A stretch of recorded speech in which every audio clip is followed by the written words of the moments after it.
talking about perfectionism by Lola Pickett. So when we protect ourselves from unfamiliarity and uncertainty of success, we stay exactly as we are because we're not willing to make any mistakes that are necessary when we try new things. When we're in blame with something, it's a chance to see where we can have more courage. And not having healthy stress, we lose the exercise, upping the limits and abilities, the problem solving, opening to challenges and learning skills. We end up creating drama and activating stress, which is a toxic stress. And codependency can feel safer when it's easier to tune to others than to ourselves. And we might be dreaming and fantasizing about a future utopia, a landing place, but that's a flight, a trauma response. We're not really being present. We're sort of exalting the dehumanizing what's like we're going into the pedestal, what's unreal and can be the past or the future. Like I had it before, it was better then, and opportunity for integration of what came before doesn't mean having to do a specific co-opted recipe, like just because it happened already. The magic of acquisition, self-acceptance, mundane, speaking truth to power, showing up for the right now, heart-centered awareness, and conflict resolve can mean including like goals, which is breaking the paralysis by cutting the steps toward it into morsel-sized crumbs, accessible, boring incrementals that become confidence-building, enjoyable actions. And also, we have to inspire ourselves. Self-sabotage is often self-protection. It's skewed. But when we're in the possibility, the goal is not the goal. We can kind of stretch toward it while being here now, accepting the uncertainty and learning process allows it to be safe for a community or others to be real too. Like we're co-creating a safe space.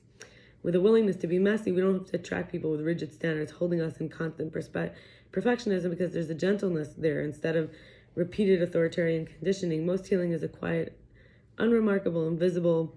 This is the inspired aspect of keeping on moving toward the comfort zone boundary in order to get that deeper fulfillment and feel like a creator. We may have to lose people because who we are is better than gaining people from inauthenticity, being who I am, And we can alchemize the victimhood to be more compassionate with others. We heal to start from a place of connection through transformative loss. But when we look for control of others, when it's nothing to do with us, we start to become critical of everyone around us. This is like a fight response. And these develop into expectations, and they're externalized expectations. And I mentioned dreaming, so I want to go into it a little. In the body, we have like the dreaming body is located. This is from Sergio Magana, M-A-G-A-N-A. The navel is like the dreaming body, like where the belly button area is. And there are 7 heavens, and some say there are 13. And the 7th is related to dreaming. We can plant, we can be lucid, we can recapitulate. We call it the hypnagogic state, is like the portal, like the place where you're falling asleep. Heaviness, stiffness, temperature drops, paralysis, breathe, sleeping breath, dissolving the conscious mind. And this is called delta awake. The body repairs, heals, and grows. It's like a womb-like state. That's what's related to the belly button area. It's helpful to use the archetype or universal symbols, which are very accessible, like thinking of mind before matter, third eye, and then we can practice, like we can use the practice for any passion, like whether it's for protection, healing, abundance, insight. The first half is delta REM cycles that are short. The second half is delta REM cycles that are long when we sleep. So we can breathe in at the nose and out the mouth 13 times. We destroy any block or obstacle. So we'll do it now together.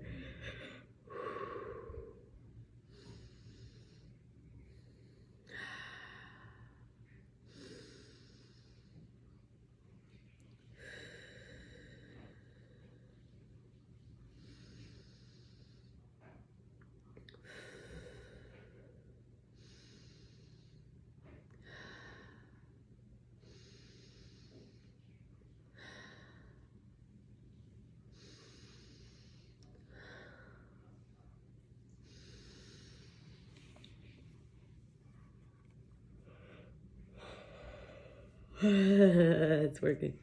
I forgot where I was up to, but I think I'm probably close to like 9.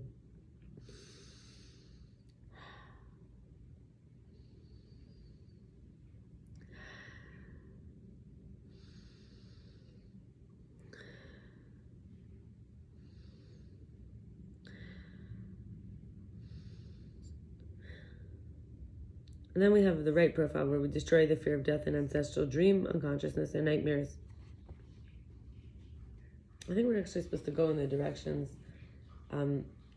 Anyway, you do 13 breaths in and out from the nose on the right, on the left, up. We access all the available consciousness. Down, we imagine the bowl of water, mirror, and reflection disappears and is replaced with a hummingbird, eagle, jaguar, whatever animal. Like, you imagine you're looking into a bowl of water and your reflection is not you. You become whoever it is. And finally, the front, crunch with each breath 12 times, like you release something to the right, like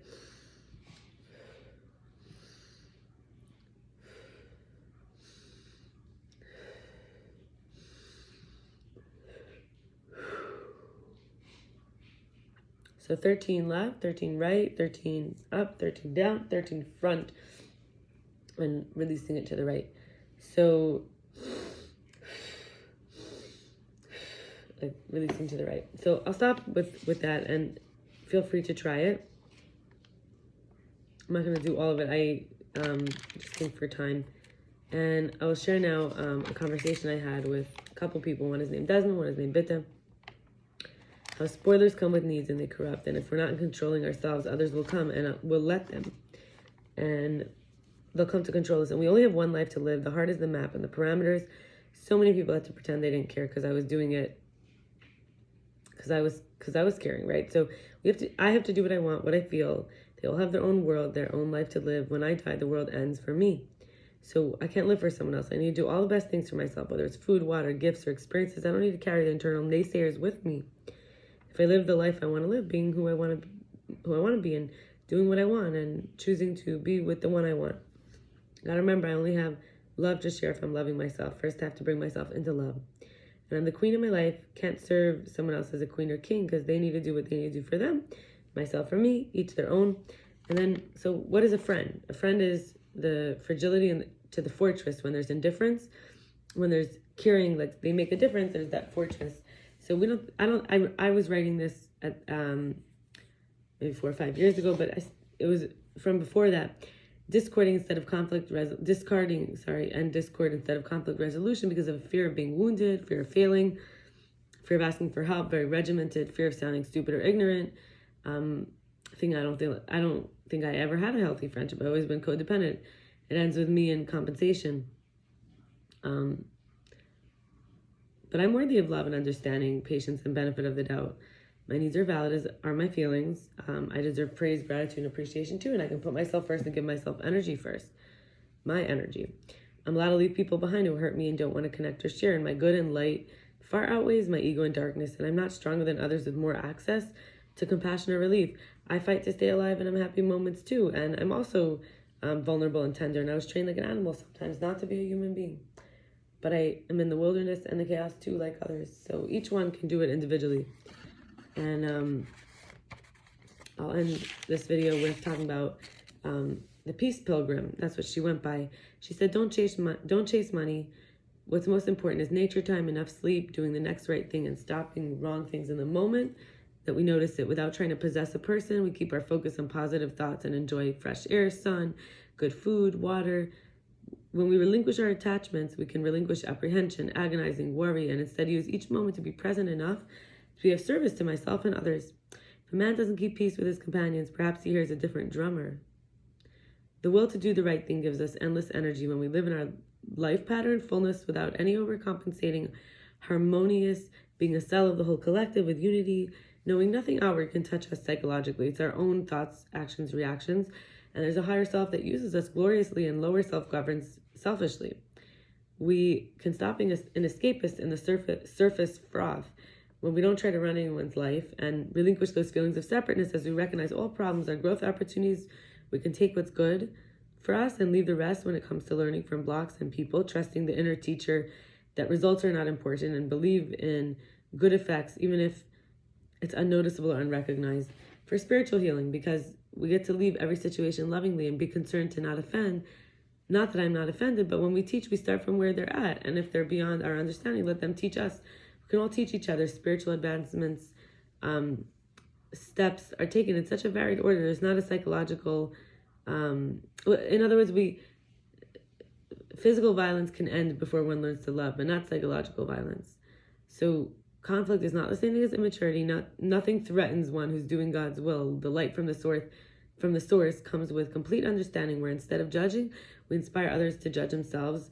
Knowing all right efforts bears good fruits, even if we don't witness it. We can change ourselves, which is the only way to support others changing themselves. The spiritual truth cannot be bought or sold, and we can give so to receive and live according to our light, so we can open to more.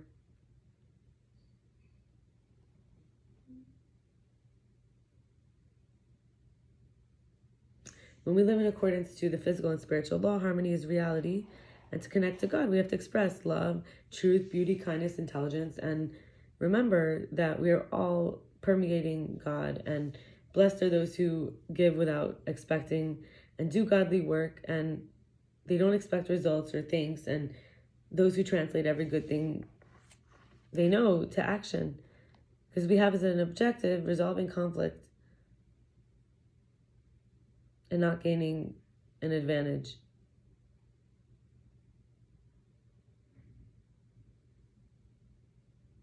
Because in the end, we're the reality that activates the body, and when we're willing to help, it's not being pushy.